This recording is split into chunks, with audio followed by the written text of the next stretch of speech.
You know what time it is? What is up, guys? We are doing a Monday night stream.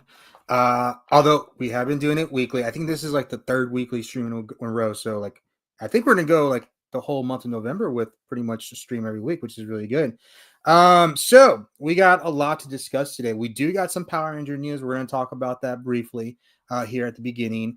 But the big thing this week is we're going to be reviewing the finale of the Penguin, really the Penguin altogether. I did the episode 1 review weeks ago. We've been reviewing it a little bit here on the live streams, but we're going to be talking about that. D23 Brazil, there was a lot of announcements there as well, and a little bit of Star Wars. So if you guys were watching last week, we had a very, very mad toddler that was upset that we couldn't review the Penguin. So everyone, welcome Tyler the Destroyer. He's back at the stream, man. What's going on? Bro, I thought you called me a toddler there for a second. I did call you a toddler. You did? Okay. You were like, when I said we went for 2 hours, you were like, you said I was going to do the Penguin. No, it was, I mean, I can say that's what you enticed me on there for. And I was like, right? Oh, I'm there for Penguin. So it was the whole point, right? It was like, we'll get to it at the end of the stream, and then it never happened. I mean, you're good with pretentious. So. So I was going to say hi to a couple people real quick. We got Nick saying, what's up? We got Josh saying, you know what time it is. We got Aries NYX19 saying, howdy, everyone. I think Tyler might be a little, your ear's a little spotty right now, but we'll clear up. We got Maddie saying, evening all. Yeah, you're a little bit blurry, I guess you can say. Okay. We got Tanya saying, I know what time it is to go back to work. Have a great night, all. I appreciate you stopping by. We have snow possibilities tonight after midnight, like an inch. Not ready for this. Wow. It's already that time of year. And I know they were saying like there's a cold front coming in this week, or is it next week here in our I have no idea. I'm going to Seattle on Thursday, so I'm going to be cold regardless. You're going to be cold and wet. There you go. That's right. It'll be good weather Saturday. Looks good for the day of the con. Oh, that's right. He's going to a huge con. That's awesome. Power Rangers news. Isn't Power Rangers screeched to a halt on live support? Nah, we got some. We actually have some news. Every week that we do a stream, I'm thinking like we're not going to have any Power Ranger news. And yet it somehow manages to sneak in. And I always make sure to cover that first. So we'll go ahead and cover that first real quick. Tyler is a very knowledgeable and experienced Power Ranger fan. So he's going to I don't even know if he knows this. I don't know. I don't. So what you said has surprised me. So the big news we got this week is that in Power Rangers Prime issue 1 that is coming out Wednesday, the VR Troopers are now in the Power Rangers new comic book universe. So I guess I'm understanding. I saw some tweets from D23. This was not supposed to be out. Bleeding Cool released this. They apparently did not have permission from Boom or the writers to release this whatsoever. Wow. But so we're hearing that the VR, so it's kind of interesting. So we always didn't know what was part of the sale from the second Saban hierarchy or emperor, whatever they called it, to Hasbro, because we didn't know. We're very iffy on what the movie, Masked Riders, Beetleborgs, what all that entails. We got some more info from Beetleborgs, because Beetleborgs was part of the Hasbro sale that's coming up. So we're like, that's interesting. They have that stuff. That would entice you that they bought the rights to Beetleborgs. But we still didn't know. And that was just recent. We didn't know that until recently. And now we're finding out VR Troopers, because VR Troopers is here on Power Ranger comic book pages, which is pretty insane. From my understanding of what the book is going to have is in this alternate universe, they're starting over their Power Rangers comic book universe. And what it is, the Power Rangers are looked down upon. They're the old guard, and it's almost illegal to be a Power Ranger in this new universe. And the VR Troopers are the new police force. There are the ones that are taking the place of the Power Rangers in this new universe. So I don't know if this is Ryan Steele.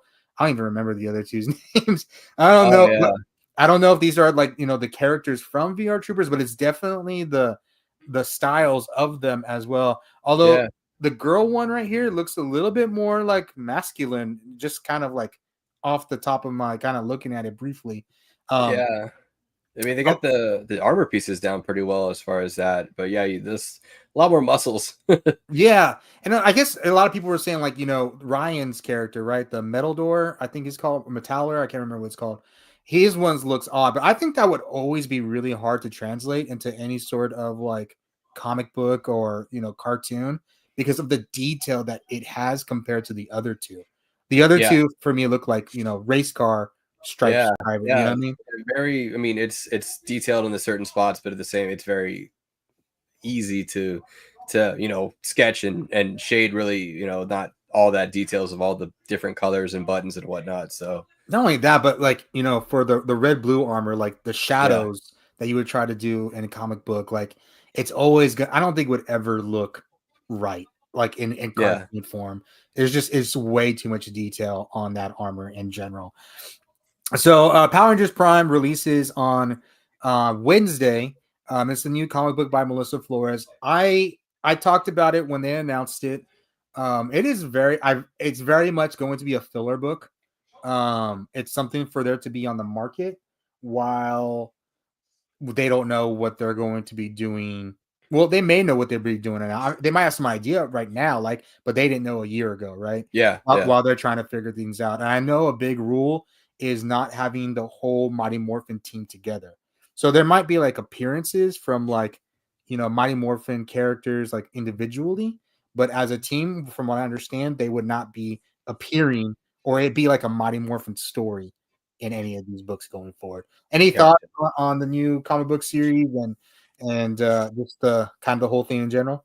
I mean, it's cool. It's an unsuspected surprise to see VR Troopers. VR Troopers, I liked.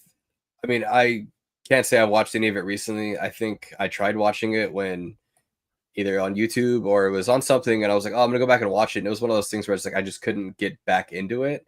But I always liked the design of the VR Troopers way more than anything Power Rangers. So Yeah, the fact that they're still kind of holding on to them, or they left with some properties over other ones, and they're deciding to use them, I think it's something good and it's yeah. fresh. It's like a fresh story, and a good way to use the characters. And I'm kind of excited to pick it up and see where it goes.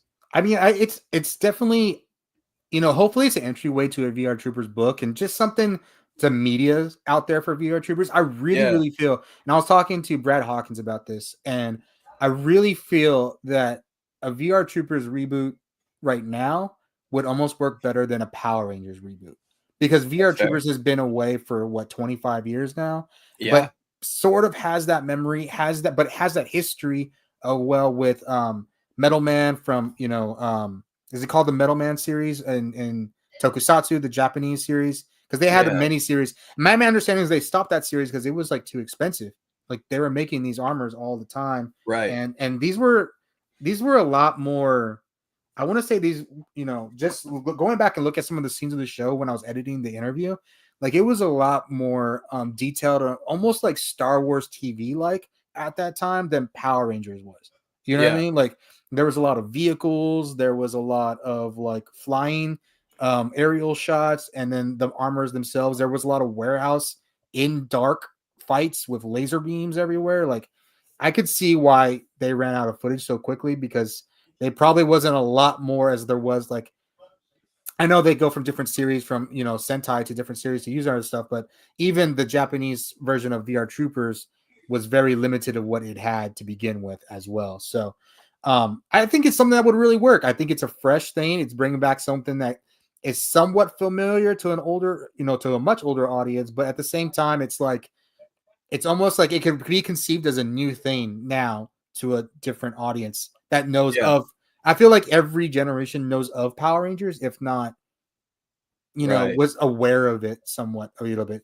I think every kid has grown up until this year really has had Power Rangers in their life in some way. So So yeah, some way, shape, or form, regardless of whatever channel it was on. Fox exactly. Kids, Jetix, into now Nickelodeon. But I, I think it's cool.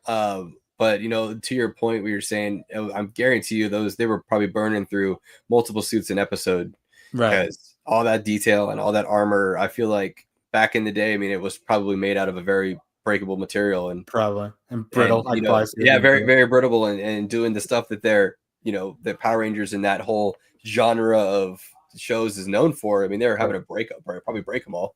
Right. Wasn't the female lead for VR Troopers the same actress who played Tommy's girlfriend after Amy Jo left? I think it was the actress that she played Emily and Power Ranger Zeo.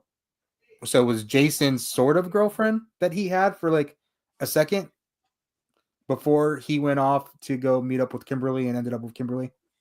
Because that's how. I mean, they showed up in Turbo on a tropical vacation, going scuba diving. Because I just go scuba diving with my friends that are girls all the time.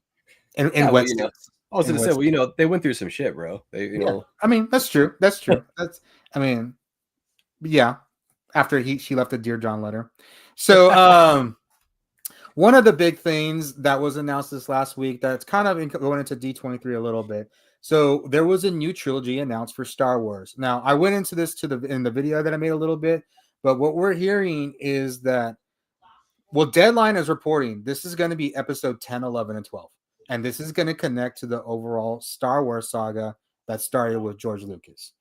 Now, Hollywood Reporter said, like, Deadline's full of shit and is like, nah, this is going to be a new trilogy, new characters, and a new age. So it could be like, you know, Knights of the Old Republic, Knights of the New Republic. It could be in the future, way after Rey. Like, we don't know what it is. But the biggest thing we're kind of hearing, and some of the insiders are saying, like, yeah, it's going to be episode 10, 11, and 12.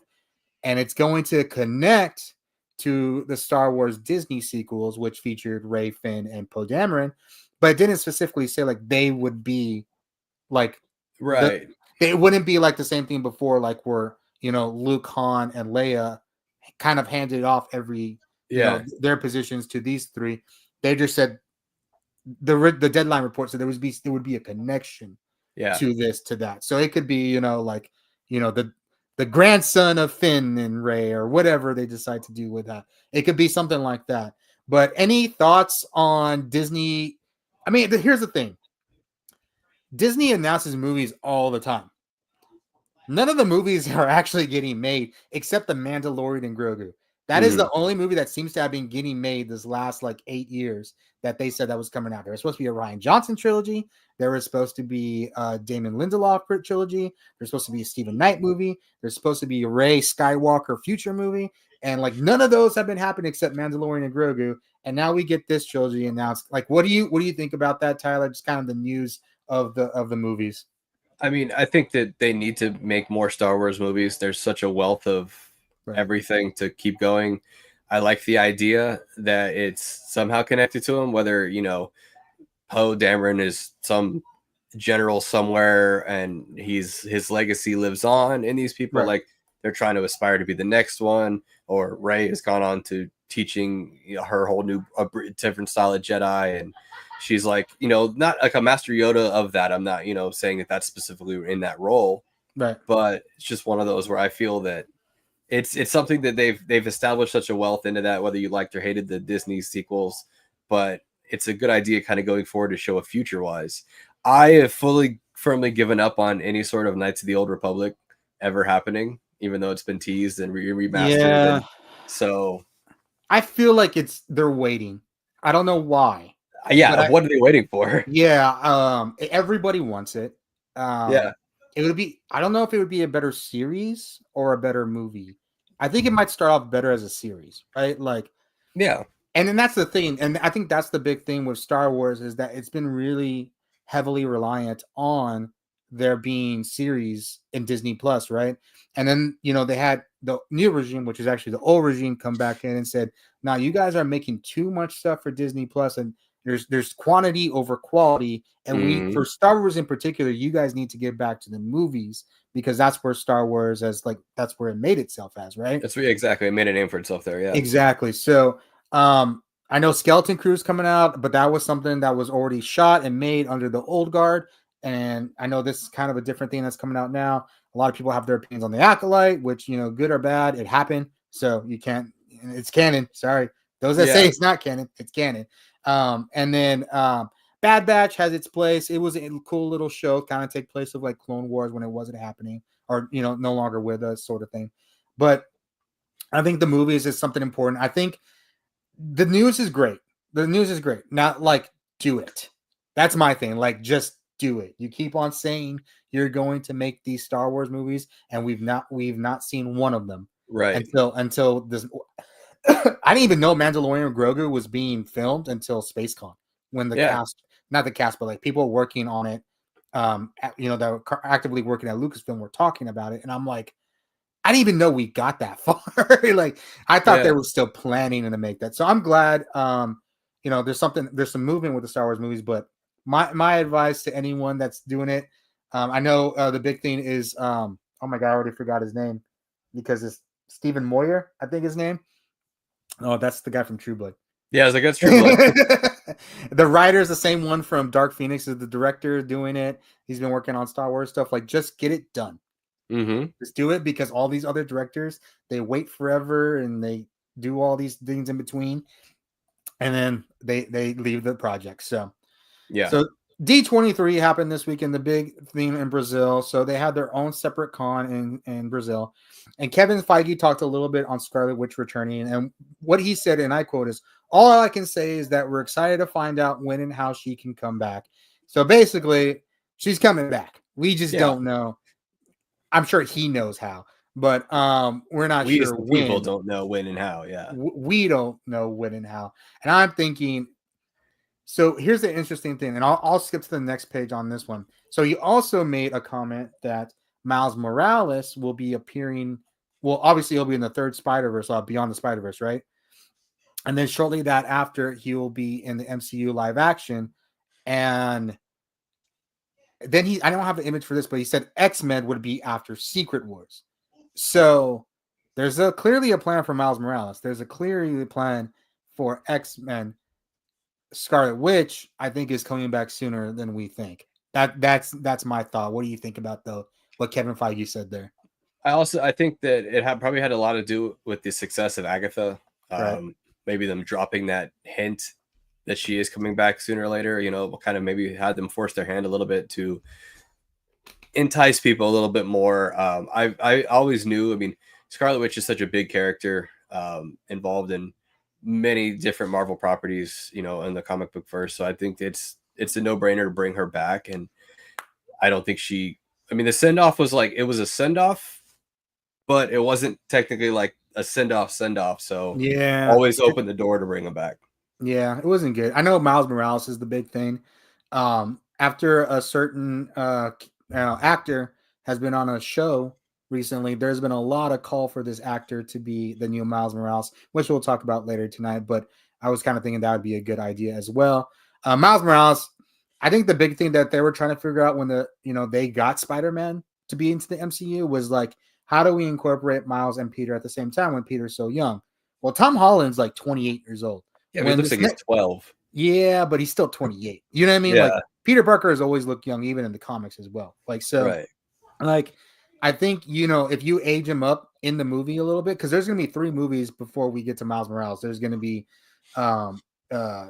Doomsday, Secret Wars, and then there's going to be Spider-Man 4. So we're looking about, like, in reality, those 3 movies are going to be the next 6 years or so. So you can get Peter to a middle, at least middle 25 or at least early 30, and then you can introduce Miles Morales.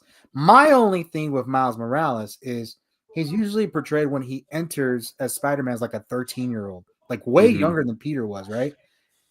Are they going to go with that? Or are they going to go like, do you think they're going to go like the video game where it's kind of like a older Miles Morales, like college student Miles Morales? What do you think? I think it would probably work better for older Miles Morales, the video game style versus younger one. Unless there's a young kid actor that comes up in the next few years that's just right for the role and maybe 17, 18 still looks 13 kind of thing, where it'll work that way. But I feel like the college route is probably the better way to do it. Yeah. Because you don't want children fighting wars and stuff like that. Right. But like, if you think of MCU Spider-Man, it was Homecoming was like really a school movie, and then everything else, like he kind of popped into school every now and then, so it really wasn't as much of a teenage Spider-Man, right? And it was still like a mid-high school teenage Spider-Man, not a middle schooler, which is exactly, a lot less controversial. So kind of skipping ahead a little bit here. We got D23. We got Thunderbolts a little bit. I gotta say, man, like I wasn't really sold on this movie when it was announced. Even when they kind of showed the cast off, I was like, that's okay. Every trailer and every clip that I've seen, I want to see this movie more and more. I don't know. What do you think about it, Tyler? It was one I didn't really put too much stock into it when it was announced, and bringing the characters together. I was like, all right, whatever. I'll do anything for Florence. For Florence, though, she's my. So I'll watch anything she's in except for Midsummer. But she's your mommy. Yeah, but, except for Midsummer. But okay. I seeing the trailers and seeing her as kind of like, I guess, maybe the heart of the movie, or like the main focus. I really like that because I did enjoy her characters and Black Widow, and as well as popping up in Hawkeye. So I like her character as someone to potentially maybe take over Black Widow if they continue the Black Widow character. But I do think that it looks funny, the banter between them. It kind of reminded me of Suicide Squad in a way, but there's just a way that Marvel does kind of like that chuckle, the gut chuckle laugh comedy between the characters that I really like, and I think that it's going to be a fun ride. I think it is. It's not going to be win a bunch of awards or be as heartful as like the Avengers series, but I think it'll be a good popcorn movie. I'm really interested to see what they do with Sentry. Sentry is a crazy overpowered character, and and he is so mentally unstable at the same time. So like, and if you guys know the Sentry, I've read the books. I'm sure you have, Tyler, as well. But like, this character like brings in, if it's involved in a storyline, it's a lot of problems.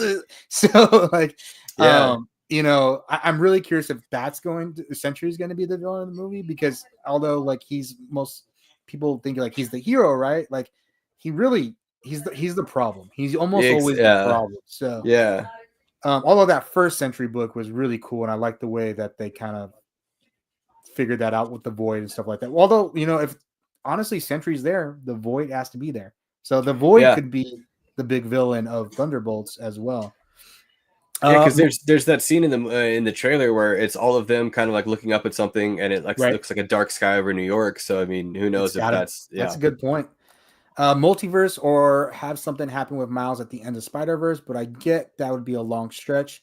They could take a page from the Sony game and have Peter and Miles closer in age. They could.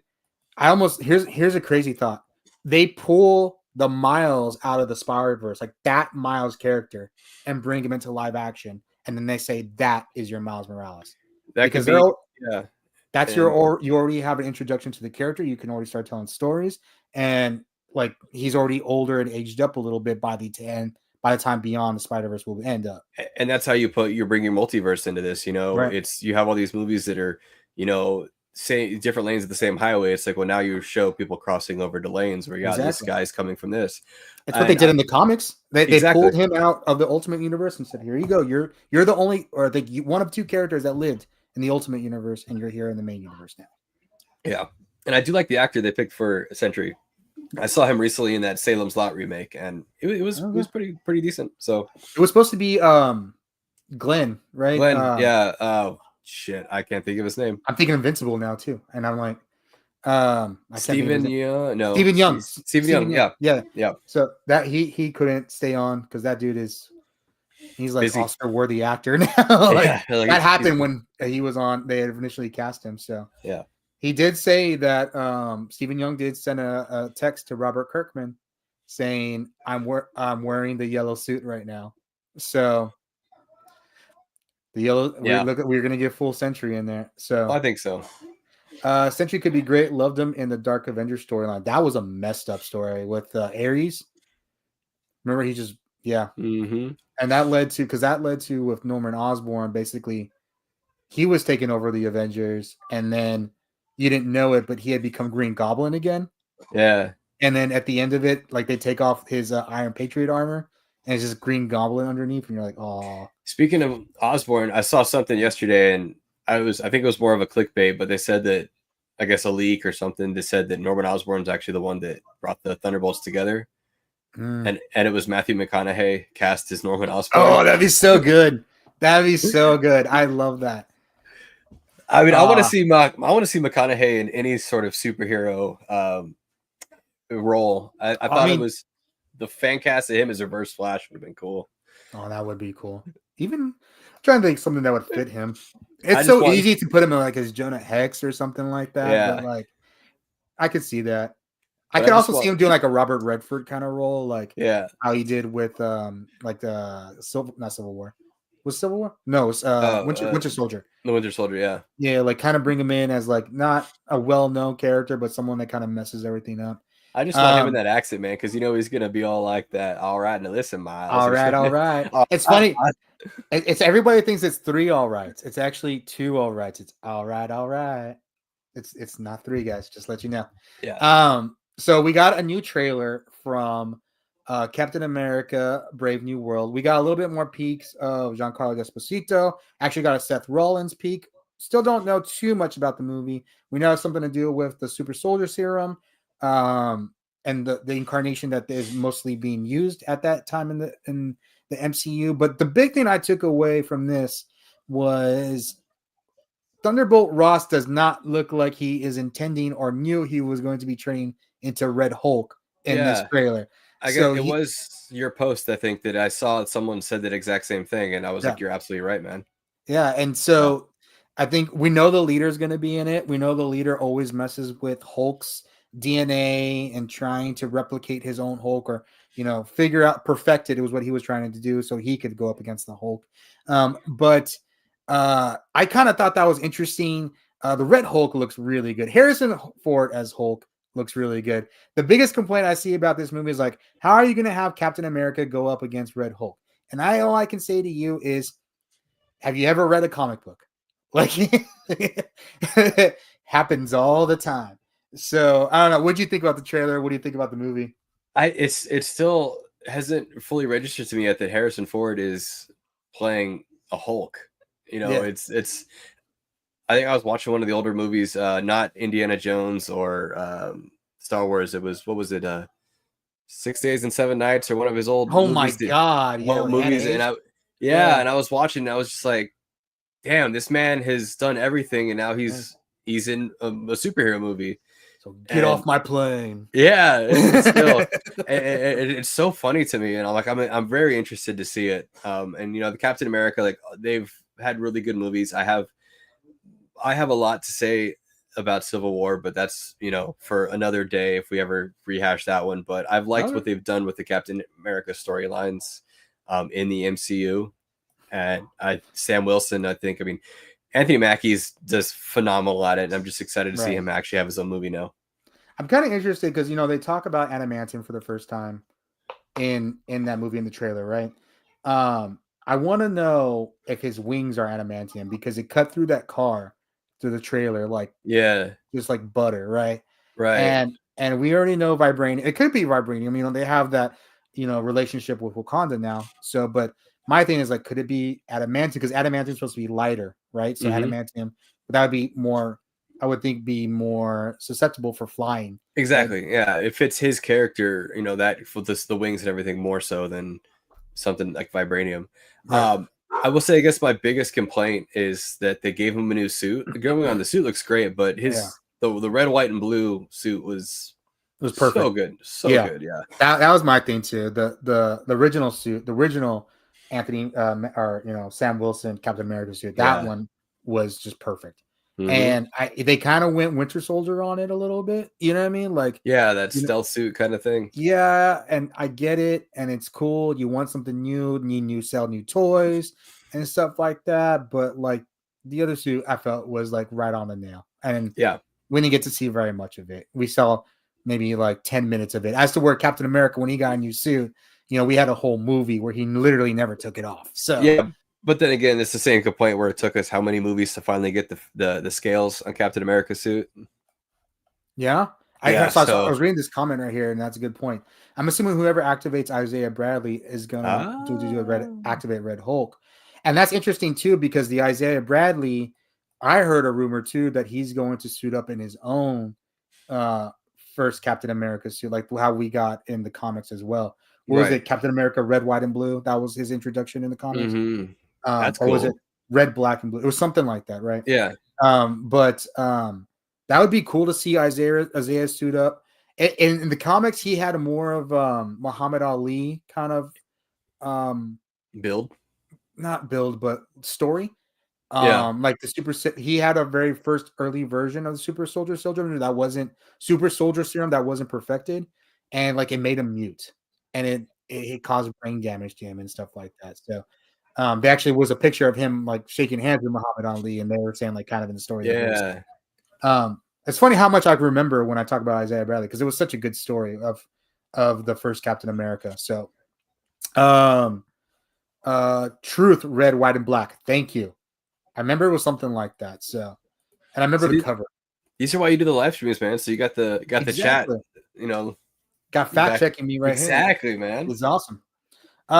Just takes more more images of the Red Hulk. Looks really good. I need a HD image of this. No one seems to have it. I looked a long time for it, but didn't have it. So the biggest thing I want to say from D23 was what if, and it feels like that was the biggest thing. So they showed a teaser, and we got the trailer this morning for us poor non-Brazilian folk. And there were some good things. So we know it's gonna be 8 episodes.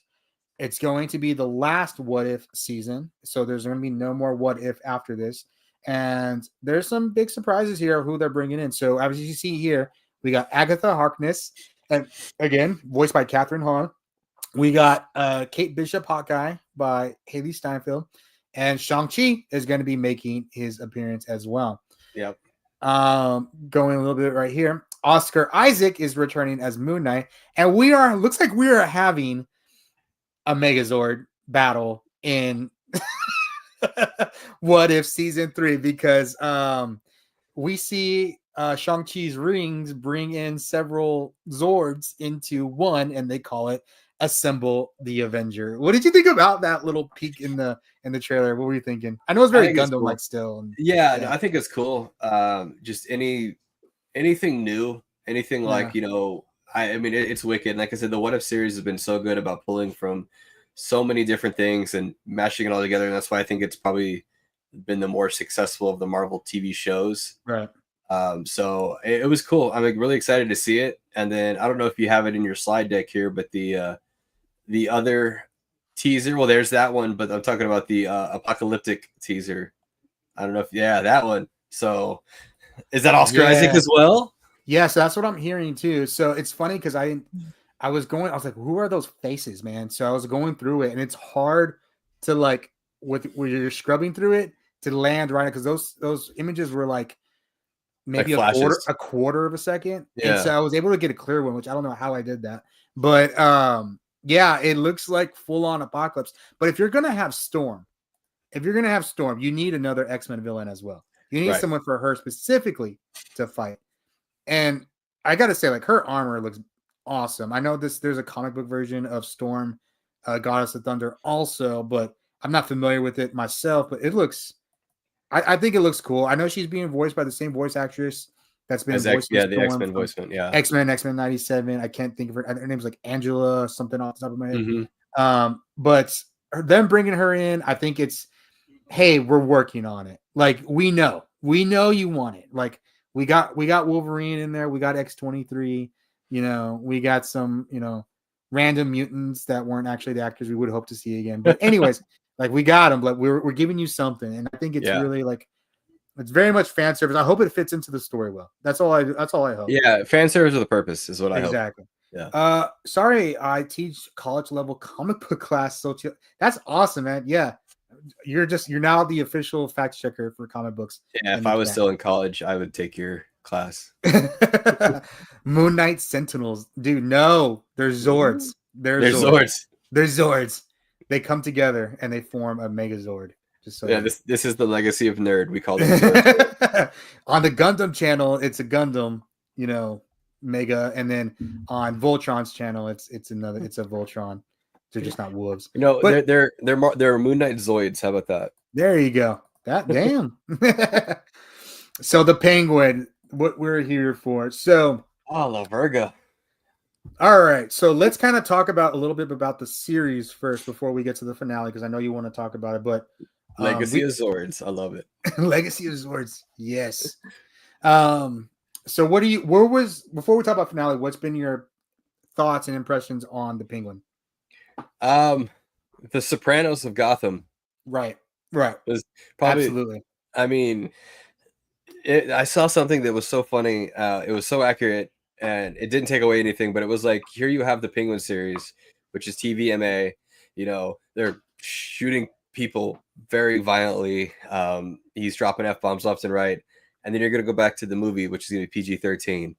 So it's like, I like that they opened it up to where you could show the ruthlessness of Gotham's crime, Right. you know, at a comic book level, because I think that's it's obviously been very prevalent in mostly every Batman movie or rendition of Gotham, but like showing it unfiltered and through that lens to where it is.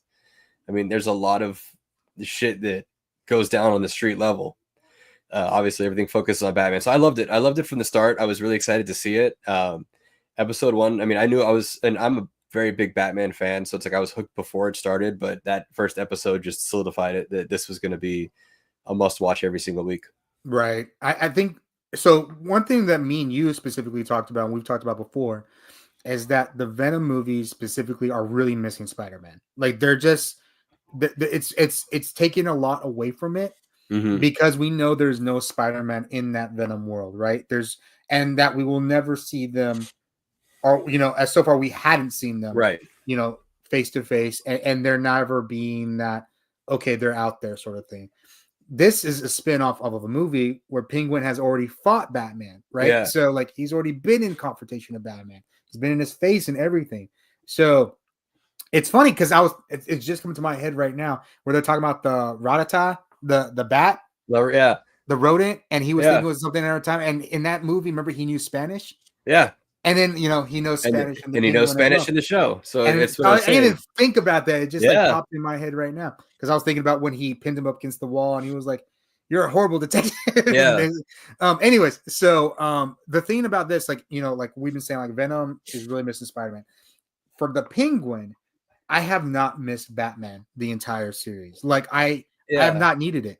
I've had questions, like legitimately, like there's a few scenes where you're like, how is he getting away with this without any sort of Batman being involved?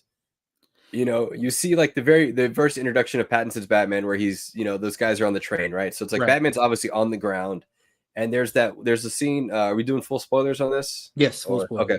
So there's a scene, I think it was the previous episode before this, when he meets with all like the 5 bosses. And there's like, here you are, the 5 biggest crime families in like this part of Gotham, all meeting in one area. And why is Batman not like privy to that?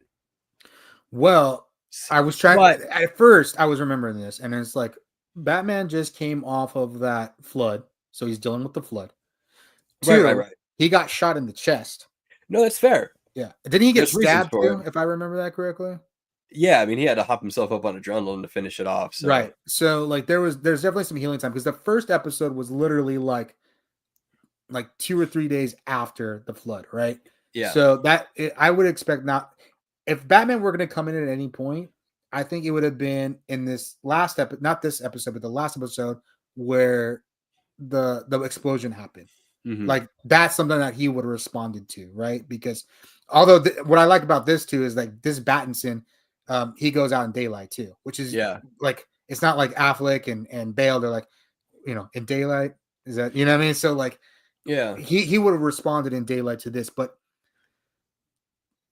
where I see is, and it's been the point of the show, is that everyone keeps overlooking Oswald. No, you're right. Yeah. They keep on like looking over him and like, I'm sure like, Batman's out there. He's focusing, he's seeing the rise of Sophia Falcone, but he's also seeing these gang wars, killing each other, fighting each other, and just being like, why do I need to interfere in that? Because this Batman is way more, I want to say, he's not ruthless. Well, he's pretty ruthless. Like he beat the crap out of those muggers that he met, but like he's much more like less empathetic. Is that the word?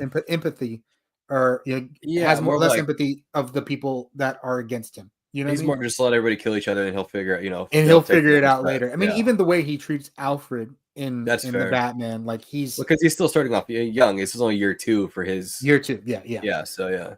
And so that's my thing. Like I can see where he was like, this is not where I need to be yet until it causes an actual problem for the city itself.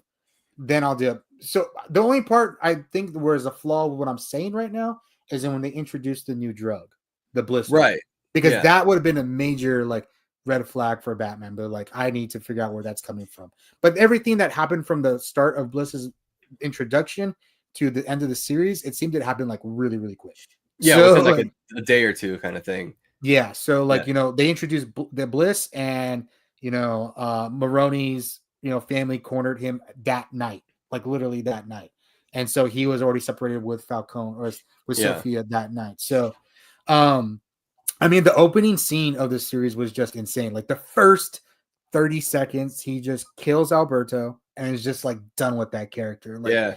and you get a sense like I think at the beginning you're like, okay, like he was really insulting him. You know what I mean? Like, but as it goes on, you see like he's meticulous. He thinks he's wanting to build. He's wanting to take over the city, but like he has a plan for every plan, and he can think up above a plan really, really quickly.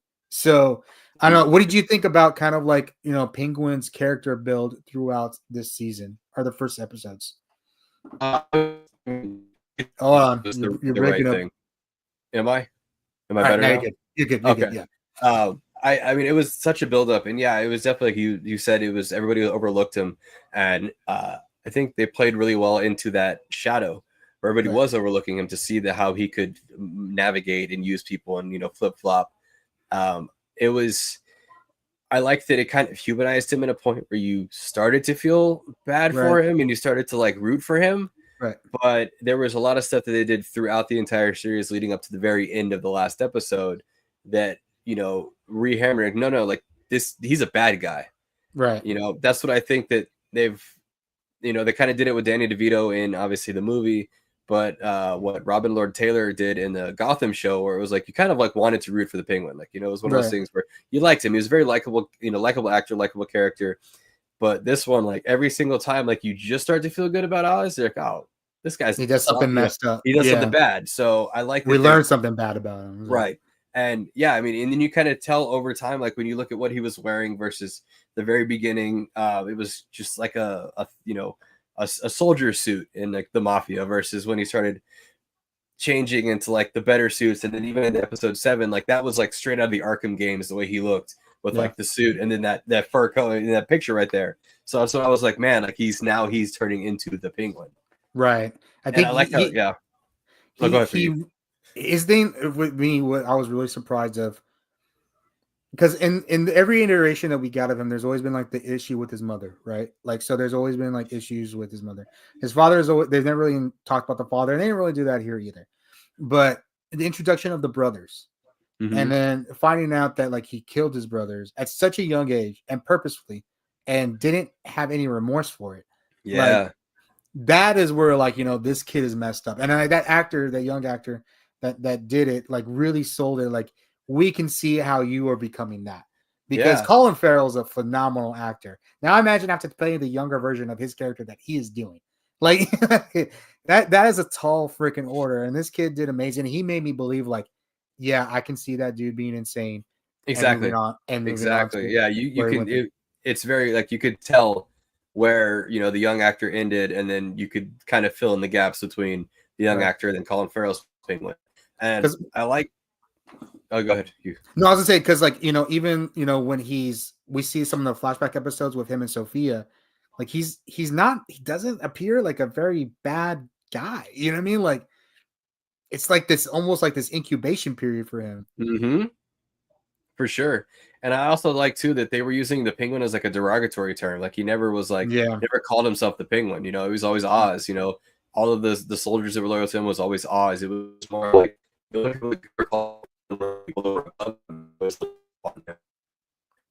I think that. Hold on, we think we lost Tyler. In 1 second. You're robot-y. You're robot-y. I'm so sorry. Now you're back. You're back. All right. I think that now he'll probably start to call himself like the Penguin as kind of a title. So I could see him embracing it a little bit. I was watching this last episode and I was like, man, sometimes he really leans into that waddle, and sometimes it's just like he's walking. So it's an interesting thing. It's understandable they kind of did it with Gotham too, like give him the limp, sort of thing. And I think they broke his ankle in the Gotham. I Yeah, can't remember, or something like that. yeah. Here This is a broken ankle. he has a club foot in this one, if that looks correct, or some sort of deformity in his foot, which is why so they gave him, he already has like an obstacle to overcome. And we see his relationship with Vic, and it be so like it's almost like he's looking at a young version of himself. And it's funny because I saw a meme, and I think I posted it too. It's like he took in his own version of Jason Todd. Like, Yeah, the kid was literally trying to steal the hubcaps off his car. and I Like, thought the same thing. Yeah, and he took him in and he brought him, he taught him, he trained him. And what did you, up until this last episode, what did you think about that whole, what did you think they were going to do with Vic? I knew he was gonna die. Yeah. I didn't think he was gonna go out that way.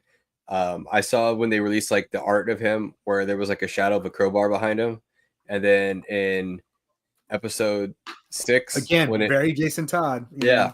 Oh yeah, I mean that's what I was like. Cool. They're alluding to him stealing the hubcaps, but then at the end of episode 6, I guess when Sophia's in the house, Right. and then she had the tire iron. I was like, oh, they were just foreshadowing his death. Right. So I didn't expect him to live after that. So it was kind of a surprise to see him wake up when Oz kind of came up to him in episode 7. Right. So I knew he was gonna die one way or the other. I didn't. Yeah, I saw that. I like that. It was like the official poster for it after the episode. Right. Right. So getting to the finale I feel like, so I feel that there are taking some things from The Sopranos. Like I see very, very obvious, like Christopher Moltisanti kind of stuff. Right. Even like, so like, the mother is in her, I guess we'll do a quick like overview of the finale. So like, it's kind of the fallout from the destruction of, the base of operations. Penguin is kidnapped. He's put in the club that him and his mother used to go to, that he always thinks about fondly. We find out that the Dr. Julian Theo Rossi and Sophia like was able to tap into his mother's past and Francis, and they were able to find out what happened, like him killing his brothers, that she knew that he killed his brothers. We were able to find out that like she had actually intended to kill him through a gangster named Rex, and she decided not to because he promised he'd give her everything. Despite that, she comes out of this, she's talking to Oz, and she's like, they're getting ready to cut her finger off, and he won't admit that he killed his brothers. And that's all they're asking him to do, is admit that you kill your brothers, or we're going to cut off your mom's finger. And he wouldn't do it. And so they let her go, like, just to see what she was going to do. And she basically like berates him, like, I never loved you. I've always hated you. You're the devil, and then she like stabs him. Like she like gets a broken bottle and stabs him right there in the gut. It's kind of like a holy crap. And then she has a stroke. And like typical, we just had the same thing happen to Maroney. Maroney had the heart attack. Now we're having his mom have stroke out. But while that whole thing is happening, which I thought was a really cool moment, was like Oz just like wills himself out of captivity. Yeah. He breaks that chair off just using his brute force.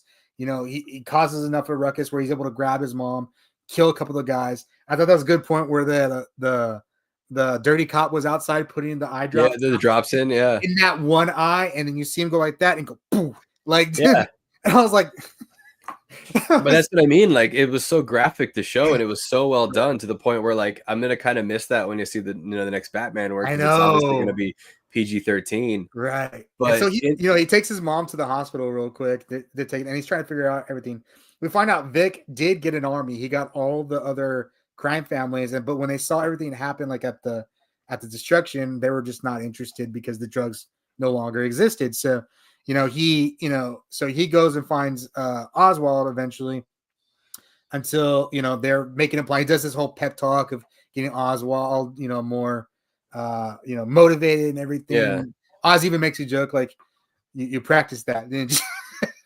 And Vic is like, shut the fuck up. Like, so I thought that was a cool little moment. But then he's gonna go make a deal with the city council, which he does, but he gets cornered by I guess their own version of the Yakuza there in Gotham. The Triad. the triad, right? Yeah, And triad. so they kidnap him to go take to Sophia because Sophia put a bounty on him, and then we find out that like it was all a ruse, and basically they killed all. They did the whole like, Godfather moment where they take out all the heads of all the families, and the basically every lieutenant is now in charge, like how Isn't it? Yeah. how basically the Penguin did it, and Sophia goes to leave her to take he goes to take Sophia out. Now we found out that he's just sending her back where she came Back from, where which she is belongs. way worse. She almost won. It's like you could tell, like she was like, okay, like I'm okay Yeah. with dying, and he was Released. like, Yeah. yeah, he was like, nah, I'm gonna do something worse. And so sends her back to Arkham. She's pissed. He takes over Gotham. She gets a letter in the mail from From her Selena. half sister. Yeah. I like that. They say you're a half sister, Selena Kyle, in a black envelope, which I thought was interesting. And then we see Penguin and Vic on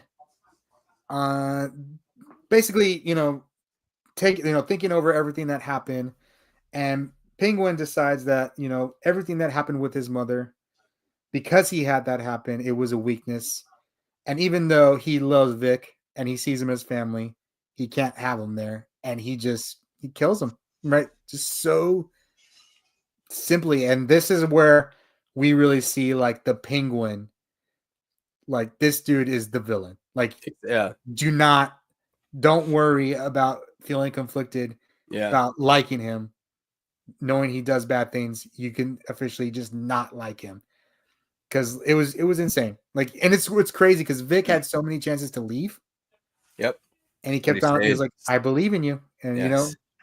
He stayed and until the end. stay until the end. And then we see that at the end that Penguin finally got his apartment looking over the city, until he got his prostitute hooker lady now doppelganging as his mother, which was really creepy. And I was almost surprised that he didn't kill her. I was surprised that we didn't see something from, because she was not happy with him when she found out that he knew that Carmine was killing all her girls, right? Yeah, and she's also the one that told Sophia Sophia where where to to look. find him, right? Yeah. So I was very surprised to see her at the end. But she's also a survivor. She keeps That's saying fair. that, she acclimates to the situation. The only Batman tease, I don't think I've ever felt like this wasn't Gotham. And that's kind of yeah. the issue that I had with Joker. And especially Joker 2. Like, this could be happening anywhere in any story that didn't feel like Gotham at any point in Joker, right? This always felt like Gotham to me. Well, that too, and also like they obviously they couldn't use Batman as a character. They mentioned in a rumor that maybe Pattinson will show up as Bruce Wayne, but obviously that didn't happen. I didn't expect that to happen. Maybe like on a TV screen or something, but they used the. Well, they did do that in the first episode, right? Well, I figured maybe something like later, like after Oh. Bruce Wayne pledges to something save the city from the Gotcha. something in that way. But they used the actress that played the mayor, in this episode. And then they had the police chief. I forget the actor then his name. I saw him in what was Our Flag Means Death, but he was in one of the earlier episodes, and then he was in this episode arresting Sophia. So that they used pivotal characters of this Batman universe that are obviously going to have probably bigger roles in the next movie. They peppered them in there to where definitely you were watching the same Gotham that you just watched in the movie when it came out. So yeah. It was a very clean bridge to the Batman movie. Like, it was very, very clean. I think, and especially like starting it right where Batman ends. Like, the coverage of it is on the TV. Like, it just happened like either a day or a couple days before. Yeah. Especially bringing in Colin Farrell, and I'm amazed because Colin Farrell is like elite. You know what I mean? Like, he is elite. He's considered one of the best actors of this time, right?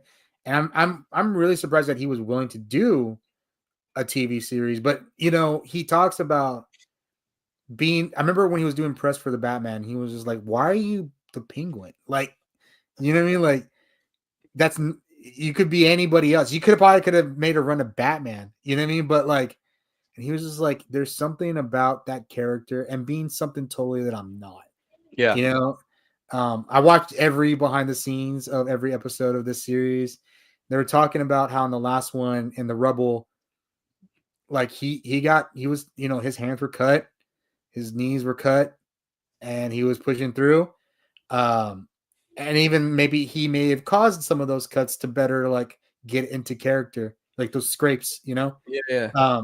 to make it more real for the viewer. And it's just I can't. He's not. If Heath Ledger's Joker is a 10, his transformation into that character, this is 9.9. Oh yeah, I remember seeing someone that was making a kind of like a joke about when he was announced as a Penguin, and then when you first saw him in the makeup, they're like, "Oh, why do they have Colin Farrell playing the Penguin when Richard Dreyfuss exists?" Because it's like he already looks like that character, so it's like just have him play the Penguin. And I mean, it was kind of like it's funny, you laugh, but I mean, Oh, was it Gleason? You mean Gleason? The Gleason is it one? Richard Yeah, Gleason? Yeah, yeah, yeah. yeah, Well, yeah. no, there's Jack Gleason, but then I think it's Richard Dreyfuss. He was in the Gotham show Okay, as the commissioner or whatever, but he kind of looks like Colin Farrell's Penguin, and he's got that New York accent because he's one of those New York actors. But all right, it was funny where they're like, why are you making someone else look like somebody, But right. I I mean, from mean, Colin, yeah, it was phenomenal. Colin Farrell destroyed this role. I remember watching the Batman. I think I had forgotten Colin Farrell was cast as the Penguin, right? And I'm like watching this, and I'm like, who the hell is that guy? And I remember not knowing for a little bit. I remember taking out my phone in the middle of the movie, like, who the heck is this guy? And I like Colin Farrell. Like I could not see it. Now I can see it. The only difference between him and Heath Ledger and as Heath Ledger as Joker is I can only see Heath Ledger that one time when he has the makeup off. When he has to When make there's him up, right, right. That's the only time I can ever see a little bit of Heath Ledger in there. Yeah, it's in Otherwise, the eyes. It's in the eyes. a little bit. Even then, like I can't see much of it. You know what I mean? Like I can't see much of Heath Ledger in there. And this is really, really close. Colin Farrell of transforming into a completely different person and character using makeup, using your tools as an actor, right? And I have to say, like, this is worthy of Emmy, Golden Globes. Like, I Well, think this is gonna be a highly touted series coming award season. yeah. Well, that and I mean, what was it? The first episode, second episode, when he was tied to the chair, butt ass naked, Yeah, and I was like, wow, like that was a choice. And the fact that yeah, he was, in a massive, fat suit like that, I was like, that's what I knew that this was going to be. Again, you fully using that TVMA rating, right, and I loved it. I mean, that was one of my biggest. I think my biggest takeaways from the Batman movie was that this Gotham felt real. Like this Gotham felt like everything you see in the games, everything you see in the comics, right, and they continued it in the show to where you really could see like the division between the rich and the lower levels and the right, crime, and that they still had that Gothic architecture in a lot of the places when this is a big modern city with still that style. It's not your shiny metropolis of Superman. It is a right. just gritty city. And even like some of the behind the scenes where they were talking about like, we had to get the lighting right here, or we had to get the mood, or Mm-hmm. the walls needed to be a certain color, and stuff like that. Like they were thinking about every little detail, because I know this wasn't. I'm sure they're thinking like, we're having a lot of Batman action fans coming in to watch a Penguin. That's really not going to have a lot of action, right? So we're gonna bring you into this world, and you're gonna feel like you're really a part of it. The only thing I noticed a lot, and I think I noticed it even more after they said it, was they kept on reusing the Arkham Hospital as different sets. So like they used the Arkham Hospital for the orphanage, and they Mm-hmm. used the Arkham Hospital for the hospital his mom was in. So that was the only thing that kind of took me out of it a little bit. Sometimes like it has that same corner that they keep on taking. It's like a Yeah. weird, like odd shaped corner hallway that they take in every scene. I'm like, they're getting a lot of use out of that one little set right there. But I have to say, Kristen Milioti's performance also as Sophia Falcone was insane. We're pun intended, but like her character in the comic book is much different, much more brutish, less conniving, less manipulative. her here, seeing her, become from daddy's girl to mass murderer, like, and not even wanting to be that. Yeah. What'd you think of her performance in the I mean, series? she stole every single scene she was in. Yeah, the She yellow dress scenes. Yeah. She leveled, I mean, she elevated Colin Farrell's uh character in the scenes that they shared together. It's definitely one of those characters where it's like I don't know going into this if they ever had plans for her after this, but it's like seeing it on film and seeing the reception that everybody has for her, it's definitely like I can't see her not being in a Batman project going forward. I'd like to see a scene with Selena Kyle and her, whether it's a visiting in Arkham or something. I'm excited to see the future with that character. I'm really Uh, curious because she's not interested in organized crime. Like it's clear, like right. right.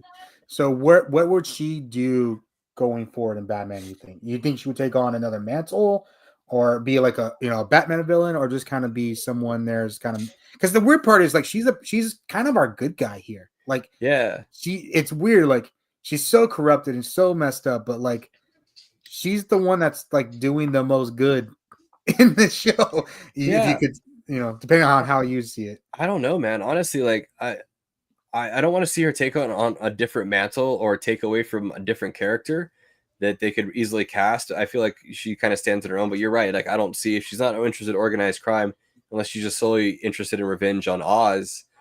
Um, But it's the same thing with like Theo Rossi's character, where it's like he literally just kind of like left the hospital and was helping her commit crime, Right. and then he just happened to have his job back at Arkham. Uh, I know they gave him a name and everything, but at one point when he was doing his stuff, I was like, man, could this guy be Scarecrow? Could this be like the precursor for a Scarecrow in this universe? Because I know they've talked about not wanting to go too supernatural or Right.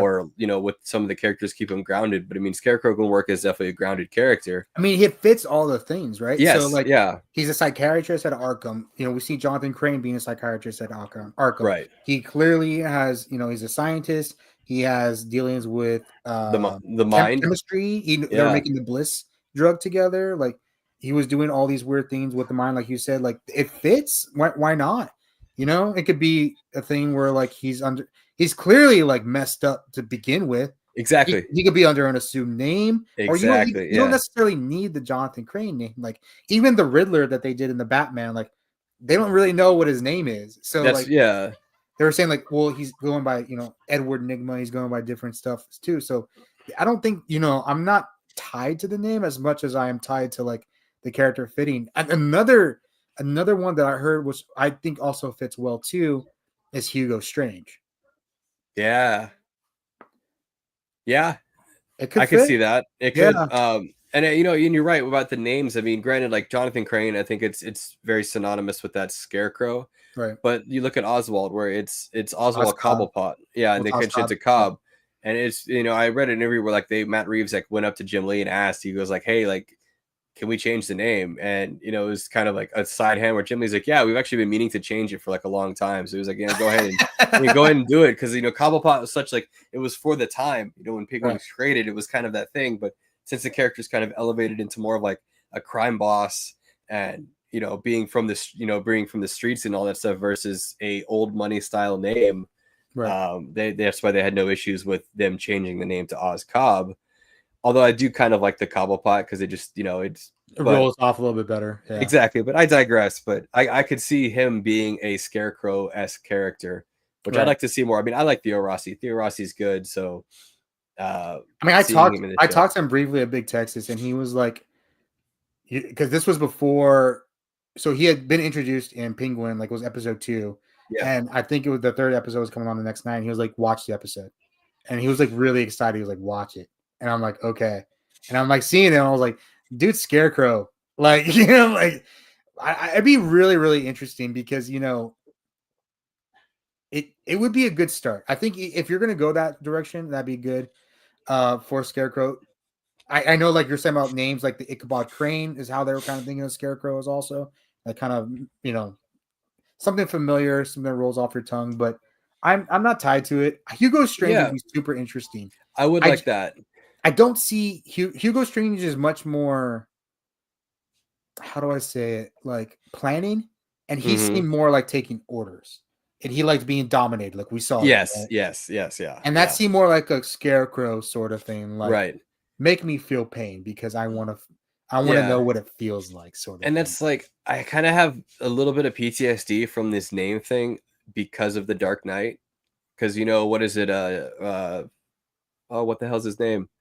Joseph Gordon-Levitt's character. Robin. Yeah, where he's like, you should go by that. And I was kind of like, oh my god, don't that was, ever like. That was a lame one. Yeah. Yeah, so like, don't ever introduce a character and like, okay, let's say Theo Rossi's character becomes Scarecrow, and it's like, yeah, he's using an assumed name, but it's like his middle name is Jonathan, so it's like, oh god, and it's like, yeah, or something like that. They released his middle name was like Julius or something. Yeah, like so that. so that's what it's like. Like if that is like, then that's the character, and then maybe someone down the road, a crane comes and picks up the mantle, but. Like don't they did Joker too. Like, oh, that's not that Joker. Never mind. Yeah, so it's something like that where if you're gonna go that route, by all means, do that, but don't do that whole like, oh, he's using an alias, his real name's this, and kind of just shoehorn it in that way. Like commit to the change. Although this show opens up so many more possibilities, like I said, for those characters, whether it is more Penguin, maybe get a Harvey Dent in there. That would be really cool, honestly, to see if that guy he was meeting with, the counselor, was a Harvey Dent pre-Two-Face. That shit would have been cool. He was a councilman at that time. Yeah. So Harvey Dent, yeah, maybe. Yeah, well, not obviously because he's the district attorney, but it's just something because Two-Face and Penguin always kind of like are at odds with each other, right? In the comics and the games and everything like that. So it would have been cool to see like a backstory to how they were friends before, not friends, but they worked together before the accident, right? And then maybe him going after these crime families is what led to the eventual acid. So he maybe has some sort of deep-seated hatred for the Penguin because of that. Of world buildings, but hey, there's a reason why the writers make the money to make these things, and I'm talking to you on a podcast. So I think, and that could be fine, but in the next movie, if you're gonna bring in Harvey and say like that's Two-Face, Harvey Dent, or whatever, right? Sure. Or like whatever is gonna become that version. I think the biggest part of that was like, the friendship with Bruce, right? So like having that, and you got to go back and kind of explain that a little bit, which you don't need a lot of time to do, but I think I'd be okay with that as long as there's that, because Two-Face has always been for Batman, like the person I couldn't save, right? Yeah. Like, I had all these opportunities to save him, to help him, and I always failed. You know what I mean? So yeah. And I was like, I'm sorry, go ahead. You finish your thought. I know I was saying, like, Two-Face is one of his failures. Like one of his failures. I just want to see that. Even like we see that in the Dark Knight, in the animated series, in the comic books. Like it's always sort of like, even Dark Knight Returns, kind of like he put so much into doing that. So yeah, I guess like, I'm thinking this because I like that whole world building and everything's connected. I've been watching The Lincoln Lawyer a lot recently. I don't know if you've picked up that show on Netflix. I haven't. I've never watching the movie. Yeah. It's so good, but the thing is, Lincoln Lawyer, his character, I don't know if you ever, there's that old show Bosch, which Titus Walker, the guy that played Lex Luthor in Titans, he was the main character, but they're brothers. Like in the books, they're brothers, and they've said in The Lincoln Lawyer that they'll never bring him in because they don't want to have to backfill that relationship. Oh, okay. So it's one of those things. So that's why I'm kind of thinking like, but you make the good points where it's like, if Bruce and Harvey are friends, then kind of establish that. Don't try to backfill that relationship in like a movie where he's introduced. Right. It's where it's like you're spending so much time on exposition versus like just kind of moving the story forward. So after this episode aired, the finale, we got to Colin Farrell quickly went on and basically said that, or pre-interview that was released after the finale, but he has 5 or 6 scenes for sure in Batman Part 2. And they're talking about a season 2. This was never intended to be an ongoing series. This was always to be a miniseries. But, seeing the success of the thing, obviously Max is going to talk to Matt Reeves and DC, and, will they do the season 2? I think they're open to it. I get the idea that they're open to it, like as long as it fits into what they can do. And it's not like sort of a like, this is what we want to do. Like, no, we can tell a story. We just need to figure it out, and we need to figure out how to do it right. And it's not. I feel like Matt Reeves is giving them. It's not a no, and it's not a yes. Right. I need to get Batman Part 2 out. Like that's what I feel like he's trying to say. But him saying that he has 5 or 6 scenes which reminds like this is going to be either like I don't think Penguin's not going to be the villain of the movie because 5 or 6 scenes doesn't constitute a main character role. Right, a villain. Yeah. But that tells me we're still dealing with street level crime, or someone that's going to be dealing with street level crime, like Cobb is. What are you thinking? Like the sequel's going with that, or it's going to build off. I think it's honestly going to build off like the ending scene here. Like you see him in the very beautifully suit with the top hat. right? You saw how when he was talking to the councilman, where he's like, he asked the favor to maybe introduce me to some of your friends, Right. And he's like, well, be clean. So I think he's going to reopen the Iceberg Lounge, and it's going to be like that club that a lot of the bigger name people look the other way at, where there is that crime going through there. So more of maybe you'll see Bruce Wayne interact with the Penguin, on one of those things, or obviously like kind of like the first movie where he goes to the Penguin is it for information, or kind of puts screws to the Penguin to get a lead somewhere. So I think it's going to be more in that vein of where he's now become this, shaking hands with politicians, but at the same time, supplying drugs and guns or whatever like that too.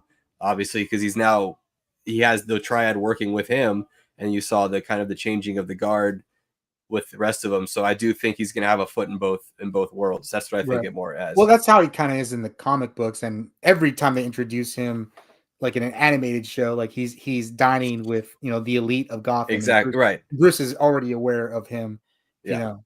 Say as a person, and kind of he's something to do with the underworld, but not sure until the Penguin becomes a problem.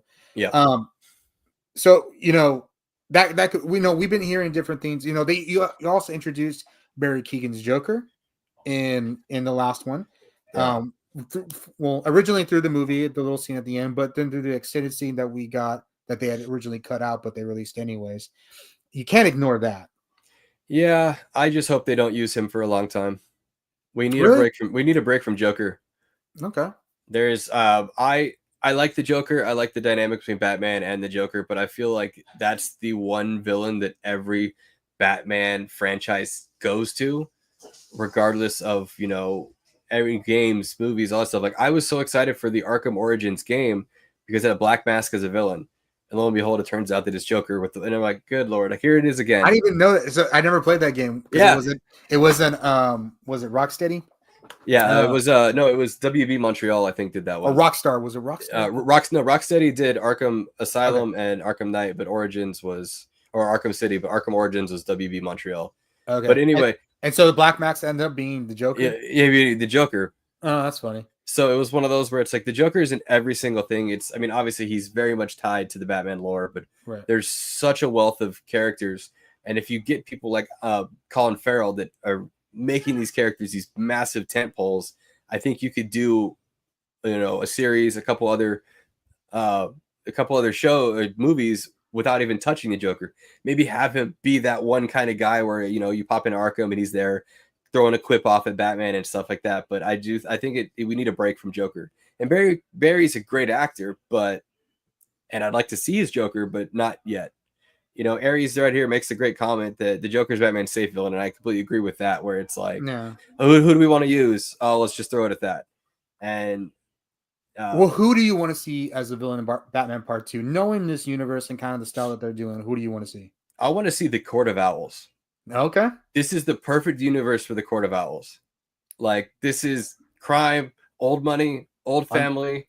Secret Society, the Court of Owls. I would love to see. Are you going to bring in Talon? Or are you going to see? That's what I'm curious about. Maybe Talon more as like just an assassin enforcer versus the whole undead aspect, because Matt Reeves has said he doesn't really want to touch anything kooky. Right. Or maybe bring like the Royal Flush Gang. Someone out there that's like a family that's committing a bunch of crimes. I see the Royal Flush Gang being the beginning of the movie. Yeah, something like that. Just show other characters there. Firefly, I know that Back Freeze Twin. Oh, I would sign me up day one. I'd be there for that, man. Well, they try to do a Firefly with Batgirl, like that. Right, was Brendan Fraser's. Yeah, and that's another thing, man. What was it? The last Bad Boys movie was directed by those two guys that directed Batgirl. And after watching the last Bad Boys, there was no way that this movie, the Batgirl, was bad to where you couldn't release it. No, it was just a tax write-off. That's It's all it so was. stupid. But yeah, Yeah. but seeing like What sucks is that movie has completely been destroyed. I They know, had to do that for tax purposes. but like Although I'm Brendan, sure there's a secret, somebody's sock drawer somewhere, just a you know what? USB I was gonna drive, say, someone get Ryan Reynolds the tour of Warner Brothers. right? Man, but I mean, I don't know. I say that, but there were some recent photos released, but I don't know if they were just like some person that took photos on the side. But they had some of the Batgirl suit and Keaton, I think, was there. So, Hmm. but But yeah, yeah, like I would love to see any. I mean, there's so many grounded villains. I mean, you could do Calendar Man. You know, I mean, they kind of doing I mean, this was a little bit long Halloween yeah, inspired for sure. Deathstroke. I mean, Deathstroke's a good one. You know, Dad Vader makes a good point with Deathstroke. Uh, super sidebar conversation. One of my really good friends recently does a phenomenal Arnold Schwarzenegger impression to the point where like I'll call when I tell people and he's like, "Oh, I don't believe you." I'll call him up and I'll text him and say, "Hey, answer is Arnold." So he'll come up and start doing those puns like right away. He's like, "Cool party" kind of stuff. So yeah, Man, so I mean, we've heard rumors of Mr. Freeze too. And you can do that without you can do a little sci-fi, right? Without going to like out of this world sort of thing. But like I don't think it would fit for the climate, pun intended, that they yeah, kind of built here. Like they've built it's very grungy. Like it's very, you know, boots on the ground, him being detective work. Some of those really kind of like those best detective comics that, those arcs that you read, which were, you know, like James Gordon's son was the killer of the one, like hmm that, those sort of things, right? The only thing, and it's hard. So here's the thing with me. I really liked Robin as a kid. I think Robin's a really cool character. And I think that's the way you can do it right in a grungy setting, right? How would you do Robin in Matt Reeves' Batman's universe? I don't Do know you if I bring him see in it. just Nightwing and just do it that way, or do you do Robin? See, the thing is, he has to have the fallout before he becomes Nightwing.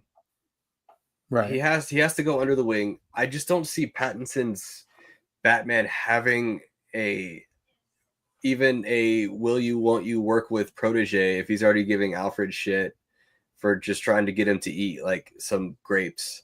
So it's I mean, I don't see it happening now. I don't know how I mean I could see the Flying Graysons being introduced. Um but also like that's we talk about like the whole Tom Holland thing where it's one of those where it's he looks young. I mean Pattinson's I want to say a couple years older than me, but he still looks like Yeah. that young Bruce Wayne. So having a Dick Grayson, he would have to be like a teenager. Right. So you have to look someone that looks significantly younger than Robert Pattinson looks.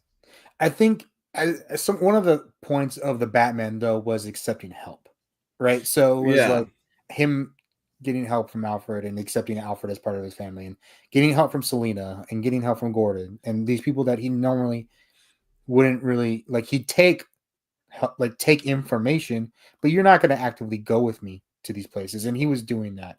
And when they were saying like this was like really like he didn't like this, you know what I mean? So like even with Selena wearing his contacts, like he was like, I really have to do this, and this is the only way I can do it. So you're going to do it for me. It was very like you're a tool, you exactly. know. Yeah, he was So using people. He wasn't accepting the help. He was yeah, seeing the benefit of using somebody. right. So I think you could get there.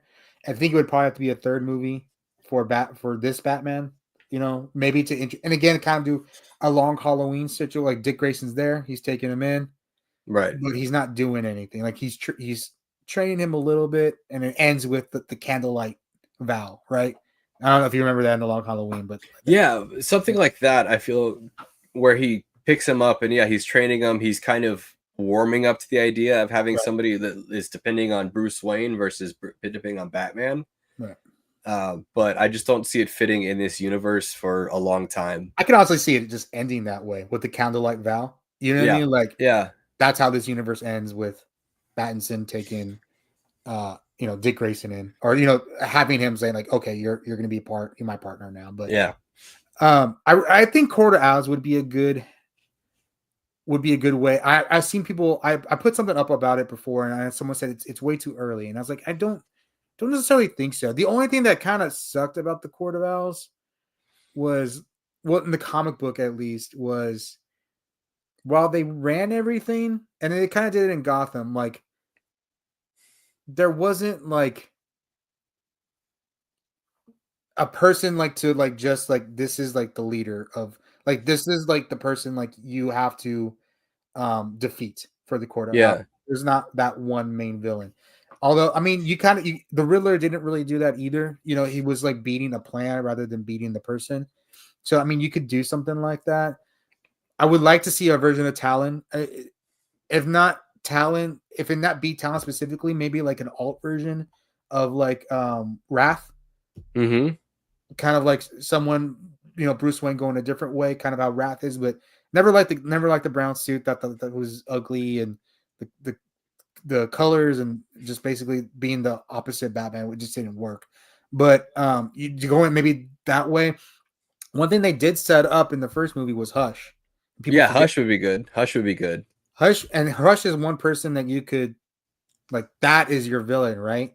Yeah. And rather than like a society. Unless you do something like you bring Court of Owls and Hush is the under the black mask sort of thing. You know what I mean? Yeah. So, Well, and that was like the way they did Hush in the Arkham City game, is where like it was a string of murders across right. across the the city. So it definitely has you set up to where like the big reveal at the climax of the movie is it's Hush. Or even I'm thinking back to that game now. I think about Professor Pig. That'd be another one too. Professor Pig freaks me out. I mean, it's terrifying. Obviously, they're gonna have to dumb him down for the PG thing. Yeah. Oh man, but that's what I mean. Like, there's so many other villains that they could use for a movie while they're still building this world, while they're still introducing, and fleshing out the Joker character. Maybe giving a little more backstory where, like, Gordon's kind of giving him a little bit more information on him, where he's got like a dossier reading about him. So until it's like that eventual, like your Thanos style buildup where he's the one that at the last, third, fourth movie or whatever it is, he gets out, and then there's you go. That's the villain now. So it's been kind of leading up to this, right? While he's kind of going through a more grounded rogues gallery. And I think I'm kind of thinking of Wrath, right? But like Hush is a much more opposite way of Bruce than Wrath. You know what I mean?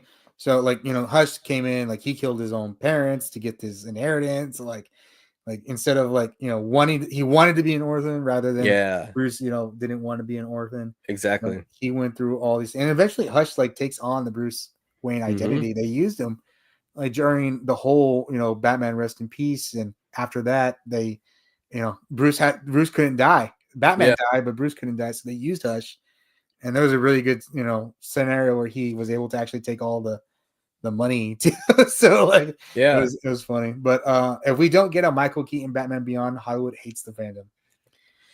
It seems so easy, doesn't it? Like, dude, we're at we've been recording this for a while, but this is not enough time for me to get into why I don't like Michael Keaton as Batman. But who's your Terry McGinnis? They did the fan film recently with what's his name? The guy that played Beast Boy in Titans. Oh yeah, it's Ryan. Ryan, yeah, but he played Terry McGinnis and he fits it. I like him as Terry McGinnis. Okay. No, let's just do Tom Holland. Holland and Michael Keaton. Or you do Timothy Chalamet. Timothy Chalamet. Yeah, man. So I haven't really done ratings on this show, but we'll do a rating for the first time since like we've been covering this for a while though. What do you give the Penguin? Let's say like 1 out of 5. What do you give the Penguin?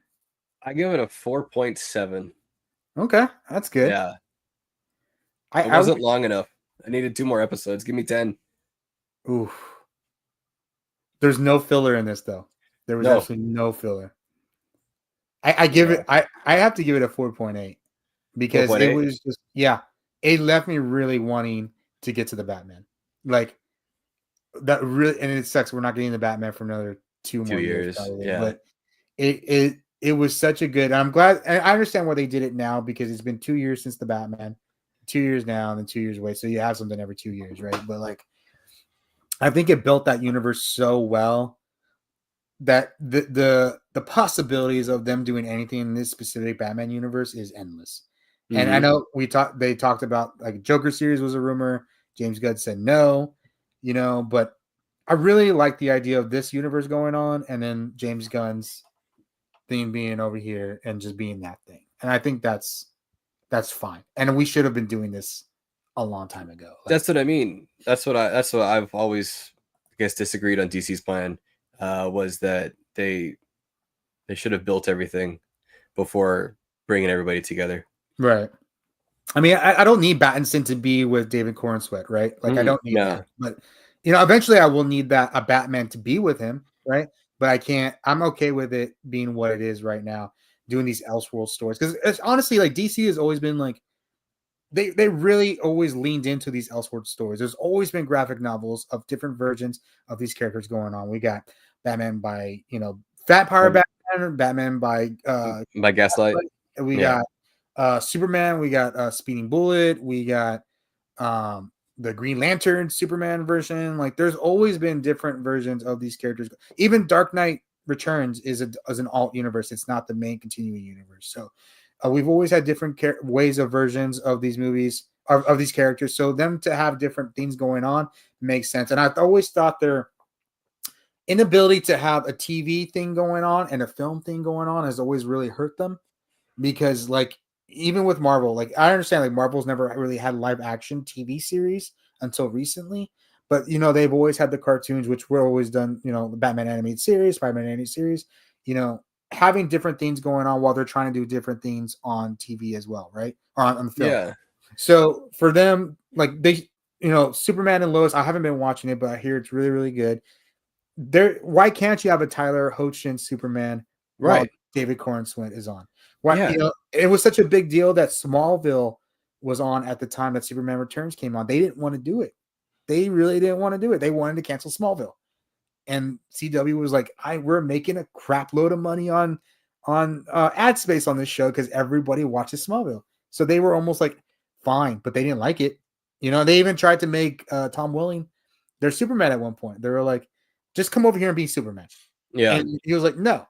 Like, so, I think it's always been like DC's just been like had an issue with it. Has, because they've introduced such great characters in like the Arrowverse. They had a really good Deadshot. They had obviously a phenomenal Deathstroke. And then as soon as those characters were mentioned in the movies, they had to completely just disappear and get rid of them. Right. Which is why, like, how Arrow was like, all those Arrow stories were Batman stories. Like, all of them. And they were really good because they did them right. They just did them with Green Arrow instead of Oliver Queen, which ended up working, right? So yeah, I just hate that Stephen Amell kept on promising, oh, we're going to get the authentic Green Arrow. We're going to get the authentic Green Arrow. And I was like, dude, you've never transitioned fully into the Green Arrow Oliver Queen.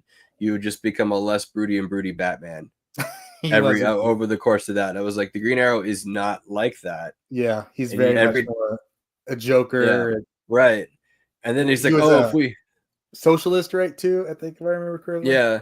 But there was one interview where he's like, if we get to like season 7, like I'll do the mustache. And it's like, okay, cool. It happened. And then there was no, fucking mustache. And I was like, dude, come on, man. Like, just own up to it and do it. I mean, they said Green Arrow, but he was always Batman. It was always he was Green Batman. Although I don't like the way they ended that and made him Spectre, and that just didn't work for me. But yeah, I was kind of tuned out after the Felicity stuff. But he was also very like he didn't fit well in with other characters. Like he was great on his show, right? But like once he started bringing in like the super characters, oh yeah, it was too much. It's obviously like it was almost like the Batman jokes, like in the cartoons, where like, okay, we're all gonna fly there. He's like, can you carry me? Like, you know what I mean? So yeah, I did like Ruby Rose as Batwoman though. That was a good casting. I can't stand Ruby Rose.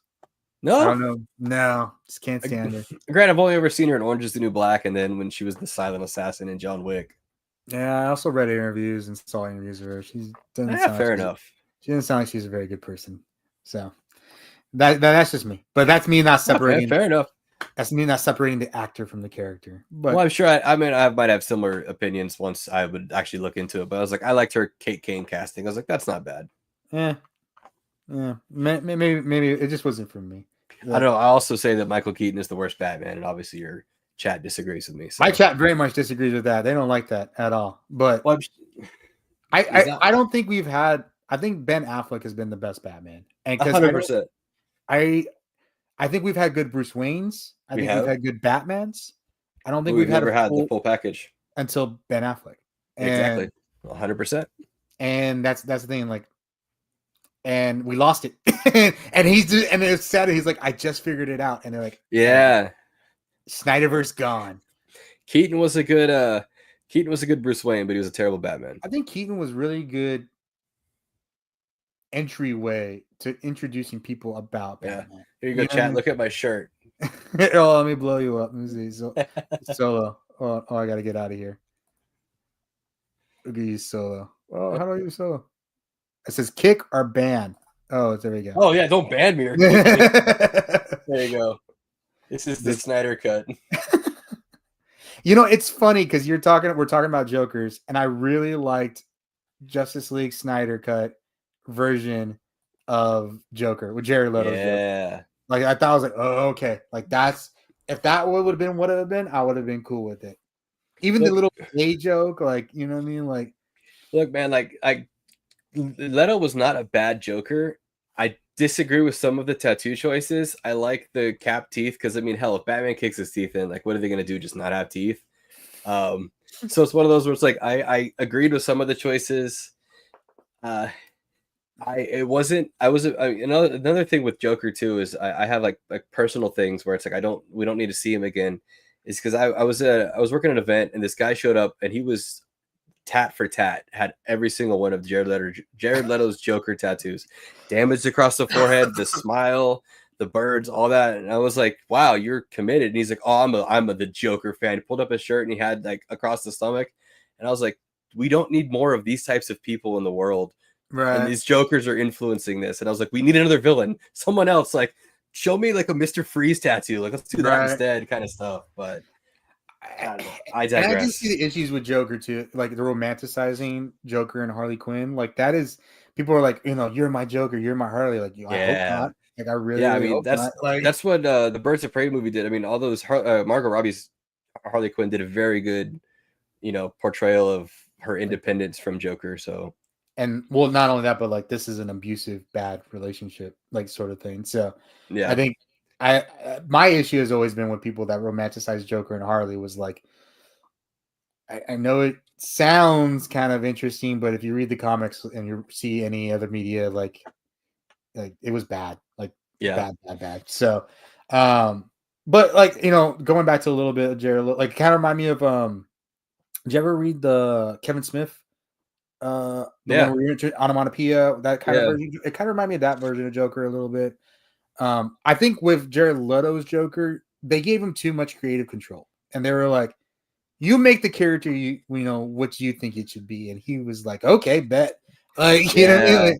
And it didn't fit because obviously that was not if Snyder was okay with that, we would have seen damaged Joker in Justice League, right? But that's not what we saw. Right, yeah. We didn't see that Joker in Justice League. That's kind of like, you know, I've seen the old concept art of Gerard Way's Batman and Robin, and it's like, I haven't seen that.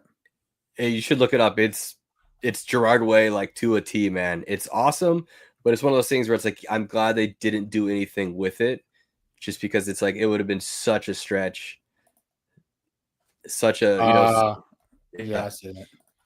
Yeah, such a difference where it was like, yeah, that's something that would have worked as like a, you know, one-off Elseworld story and never kind of not hold water anywhere else. Yeah, I was like, it's cool. Yeah, and then the black and white statue there has his Joker right next to him, so it's like, that's cool. Yeah, I mean, it's cool, but it's like it's straight up Mike Kim, but not much else. Yeah, I like that. That would be good for like a Elseworlds comic sort of thing, or I guess, you know, that's what probably was for, but just kind of something different story. It kind of reminds me of like the Crow Batman a little bit. So yeah. All right, guys. Well, we're coming into the end of the stream. We gone an hour and a half. We got to talk to Penguin. I'm satisfied. You can go and put me on the shelf until the next time DC comes out. Right. You know, one thing here is I've been always forgetting that we have the giveaway coming up. The giveaway, I always forget, but we're doing the Legacy Dragon Dagger. We're doing giveaway. Really awesome piece in good condition, still works. And then we're doing the Master Morpher giveaway, all this will be on November 24th for the JDF tribute show. Go to the community page here. There's a post everywhere for it, like discussing how to enter. So go check that out if you guys want to try to win Dragon Dagger or the Master Morpher. NostalgiaCon's coming up next, like in less than a month now. I'll be there. I need to start like getting the panels ready for that. So super random, but Hot Toys just announced they're making the Resistance from Deadpool and Wolverine. See. So we're getting a Blade, we're getting a Gambit.